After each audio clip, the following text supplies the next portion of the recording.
আসসালামু আলাইকুম এভরিওয়ান। প্রত্যেক দিনের মতো আবারও আমি একটি নতুন ভিডিও নিয়ে হাজির তোমাদের জন্য। আর দেখতেই পাচ্ছ প্রথমে আমি রান্নাবান্না শুরু করেছি। আর আজকের মেনু হচ্ছে আলু পটলের ভাজা, কুমড়ো ভাজা আর ট্যাংরা মাছের নর্মাল ঝোল। আর বাইরে আজকে বৃষ্টি হচ্ছে, ঝিরিঝিরি বৃষ্টি পড়তেই আছে। প্রথমে একটু হাওয়া দিচ্ছিল আর এখন বৃষ্টি হচ্ছে।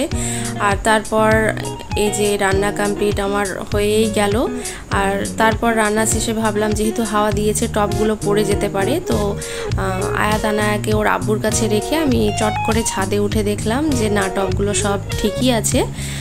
আর এই যে বৃষ্টিতে দেখো ফুলগুলো সব কেমন নেতিয়ে নেতিয়ে পড়েছে। আর মাশাআল্লাহ এই যে আমাদের লেবুর গাছে অনেক লেবু ধরেছে। এখনও মানে ভাঙা শুরু করিনি কারণ ম্যাচিওর হয়নি, আরও কিছুদিন সময় লাগবে।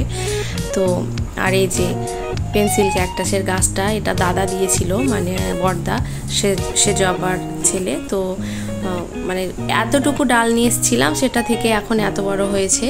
আর গাছগুলো অ্যাকচুয়ালি একটু যত্নের প্রয়োজন, মানে প্রাণকে একটু বলতে হবে কাটছাট করার জন্য।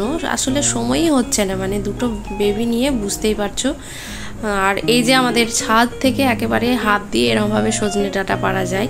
মানে যদিও খেতে যে খুব ভালো লাগে তা নয়, কিন্তু এরমভাবে পাড়তে না একটা অন্যরকমই ফিলিংস আসে। আর এই যে আজকে আমার শাড়ি পরার ভূত উঠেছিল আর পরেও নিয়েছি। মানে মাঝে মধ্যে এরম হয়, এটা করব ওটা করব এরম হয়। আর আজকে শাড়ি পরেছিলাম। আর তারপর রাত্রে নর্মাল যেটা খিচুড়ি হয়, আমাদের গ্রাম্য খিচুড়ি বলতে পারো, কলাইয়ের ডাল আর নর্মালি চাল দিয়ে, আর সেইটাই করেছিলাম। মানে গোবিন্দভোগ চাল বা খাসা চাল দুটো কি আলাদা জিনিস, যাই হোক ওই সব দিয়ে যেটা হয় সেটা করিনি।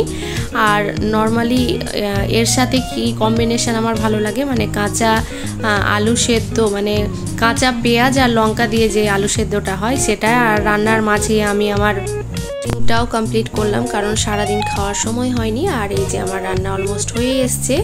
আর ভিডিওটি যদি তোমাদের ভালো লাগে তাহলে আমার ভিডিওটি লাইক করো, চ্যানেলটি সাবস্ক্রাইব করো। আজকের মতো বা